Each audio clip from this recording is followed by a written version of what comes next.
بارش کی ہلکی ہلکی بوندیں شہر کی سنسان سڑکوں پر گر رہی تھیں۔ جب 24 سالہ عنایہ اپنی یونیورسٹی سے واپس گھر آ رہی تھی کہ اچانک ایک سیاہ گاڑی اس کے سامنے آ کر رکی۔ چند لمحوں میں اس کی آنکھوں پر پٹی باندھ دی گئی اور جب پٹی اتری تو وہ شہر سے دور ایک عظیم الشان حویلی کے اندر تھی۔ سامنے بیٹھا شخص ارحم شاہ تھا، ملک کے سب سے بااثر کاروباری خاندان کا وارث، جس نے پرسکون لہجے میں کہا، "تمہیں اغوا کرنے کا مقصد تمہیں نقصان پہنچانا نہیں بلکہ تمہاری حفاظت کرنا ہے۔" عنایہ نے غصے سے جواب دیا، "اغوا کر کے کوئی حفاظت کرتا ہے؟ مجھے فوراً جانے دو۔" ارحم خاموشی سے اٹھا، میز پر ایک پرانی تصویر رکھ دی۔ تصویر میں عنایہ کے والد ایک نوجوان شخص کے ساتھ کھڑے مسکرا رہے تھے، مگر اس نوجوان کے چہرے پر سیاہی پھیری گئی تھی۔ "یہ کون ہے؟" عنایہ نے پوچھا۔ ارحم نے جواب دیا، "یہ میرا بڑا بھائی احد ہے اور تمہارے والد اس کی موت کے آخری گواہ تھے۔" عنایہ کے قدم لڑکھڑا گئے، کیونکہ اس کے والد تو 10 سال پہلے ایک حادثے میں انتقال کر چکے تھے۔ ارحم نے ایک پرانی ڈائری اس کے سامنے رکھ دی۔ "مرنے سے 2 دن پہلے انہوں نے یہ ڈائری میرے حوالے کی تھی اور کہا تھا اگر کبھی ان کی بیٹی خطرے میں پڑے تو اسے یہ سچ ضرور بتانا۔" عنایہ نے ڈائری کھولی تو پہلے ہی صفحے پر اپنے والد کی لکھائی دیکھ کر اس کی آنکھیں بھر آئیں۔ اس میں لکھا تھا، "اگر یہ ڈائری تم تک پہنچ گئی ہے تو سمجھ لو میں زندہ نہیں ہوں اور جس شخص پر تم سب سے زیادہ بھروسہ کرو گی وہی تمہارا سب سے بڑا دشمن نکلے گا۔" عنایہ کا دل زور زور سے دھڑکنے لگا، کیونکہ اس کے ذہن میں فوراً اپنے منگیتر حسان کا خیال آیا، جو بچپن سے اس کے ساتھ تھا۔ وہ ابھی اسی سوچ میں تھی کہ اچانک حویلی کی تمام روشنیاں بجھ گئیں، پورا کمرہ اندھیرے میں ڈوب گیا۔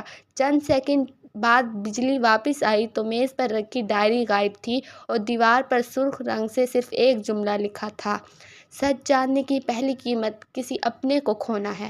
ارحم فوراً باہر کی طرف بھاگا، محافظ بھی ادھر دوڑے، مگر پورے محل میں کوئی نظر نہ آیا، صرف مرکزی دروازہ کھلا تھا اور اس کے باہر بارش میں ایک شخص کھڑا تھا، جس کے ہاتھ میں وہی ڈائری تھی۔ اس نے آہستہ آہستہ اپنا چہرہ اوپر اٹھایا تو عنایہ کی چیخ نکل گئی، کیونکہ وہ شخص کوئی اور نہیں بلکہ حسان تھا، مگر اس کے چہرے پر وہ مسکراہٹ تھی جو اس نے پہلے کبھی نہیں دیکھی تھی، اور اس نے ڈائری کی صفحات پھاڑ کر ہوا میں بکھیرتے ہوئے صرف اتنا کہا، "تمہارے باپ نے مرنے سے پہلے بھی غلط فیصلہ کیا تھا اور اب تم بھی وہی غلطی کرنے جا رہی ہو۔" حسان کی آواز میں عجیب سا سکون تھا، جیسے اسے کسی بات کا خوف ہی نہ ہو۔ اس نے ڈائری کے پھٹے ہوئے صفحات بارش میں اچھال دیے اور آہستہ آہستہ پیچھے ہٹنے لگا۔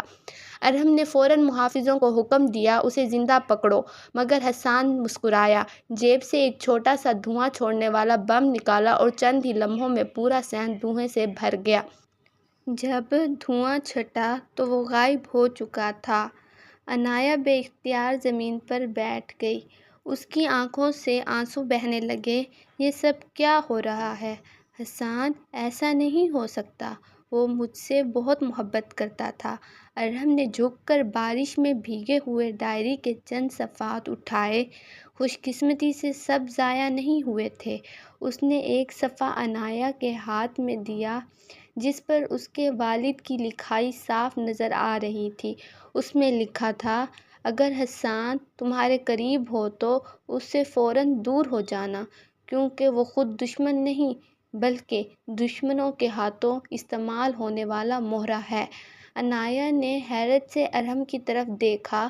اگر اسے سب معلوم تھا تو اس نے مجھ سے پہلے کیوں نہیں بتایا؟ ارحم نے گہری سانس لی، "کیونکہ تمہارے والد کو یقین تھا جب تک صحیح وقت نہیں آئے گا تم سچ پر یقین نہیں کرو گی۔"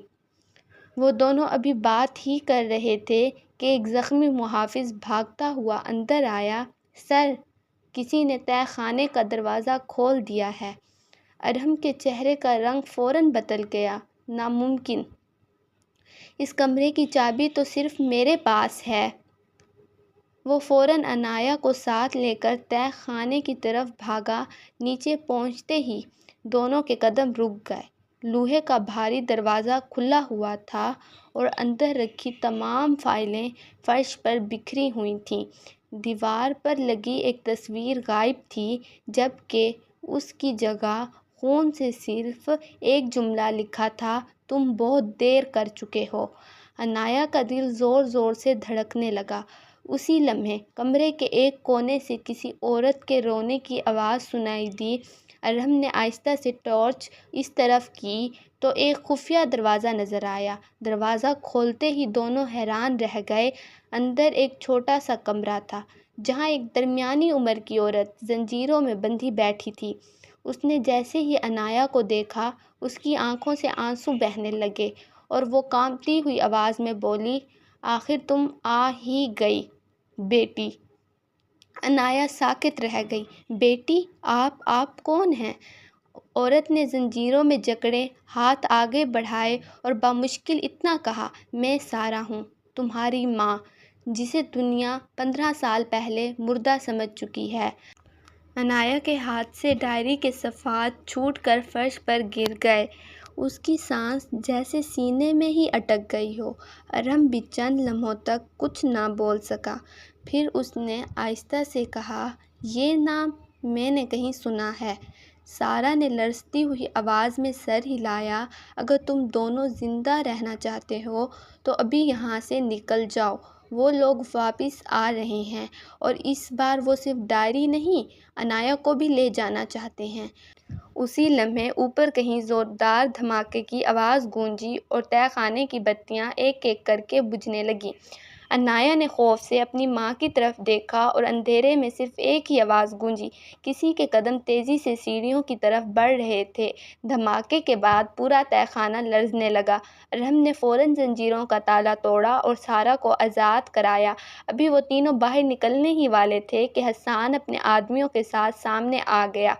اس نے بندوق عنایہ کی طرف تان دی مگر اس کی آنکھوں میں پہلے جیسی سختی نہیں تھی۔ ارحم نے غصے سے کہا، راستہ چھوڑ دو حسان۔ حسان نے تلخ لہجے میں جواب دیا، میں نے برسوں ان لوگوں کے لیے کام کیا کیونکہ انہوں نے میرے چھوٹے بھائی کو یرغمال بنا رکھا تھا۔ اگر میں ان کے حکم نہ مانتا تو وہ اسے مار دیتے۔ میں مجرم ضرور ہوں لیکن دل سے کبھی تمہارا دشمن نہیں تھا عنایہ۔ اتنے میں اس گروہ کا اصل سربراہ اندر داخل ہوا اور اس نے حسان پر ہی گولی چلا دی۔ زخمی ہونے کے باوجود حسان نے آخری ہمت سے ارحم اور عنایہ کو پچھلے راستے سے نکلنے کا موقع دیا۔ ارحم سارہ اور عنایہ کو لے کر سرنگ کے ذریعے باہر نکل آیا جبکہ حسان نے خود کو قربان کر کے دشمنوں کو وہیں روک لیا۔ باہر پہنچتے ہی ارحم نے وہ تمام فائلیں، ڈائری، ویڈیوز اور ثبوت پولیس کے حوالے کر دیے۔ کئی ماہ کی تحقیقات کے بعد برسوں پرانا مجرمانہ نیٹ ورک بے نقاب ہو گیا۔ عنایہ کے والد کی موت کو قتل قرار دیا گیا، سارہ کو باقاعدہ آزاد قرار دیا گیا اور تمام مجرموں کو عدالت نے سخت سزائیں سنائیں۔ مقدمہ ختم ہونے کے بعد عنایہ نے ارحم سے پوچھا، اگر اس دن تم میرا اغوا نہ کرتے تو؟ ارحم نے ہلکی سی مسکراہٹ کے ساتھ جواب دیا، تو شاید آج تم بھی ان لوگوں کی ایک اور خاموش کہانی بن چکی ہوتی۔ چند ماہ بعد عنایہ نے اپنی تعلیم مکمل کی، سارہ نے نئی زندگی کا آغاز کیا اور ارحم نے اپنے خاندان کی ناجائز دولت خیراتی اداروں کو دے کر ایک نئی شروعات کی۔ وقت کے ساتھ عنایہ کو احساس ہوا کہ کبھی کبھی زندگی میں سب سے خوفناک نظر آنے والا انسان ہی سب سے محفوظ پناہ ثابت ہوتا ہے۔ دونوں نے اپنی مرضی سے ایک سادہ سی تقریب میں نکاح کیا جہاں نہ کوئی خوف تھا، نہ کوئی راز، نہ کوئی سازش، صرف سچ، اعتماد اور ایک نئی زندگی کی امید تھی۔ ظاہری حقیقت ہمیشہ مکمل حقیقت نہیں ہوتی۔ کبھی کبھی جو شخص سخت فیصلہ کرتا ہے وہی ہمیں سب سے بڑے خطرے سے بچا رہا ہوتا ہے اور سچ آخرکار ہر اندھیرے پر غالب آ ہی جاتا ہے۔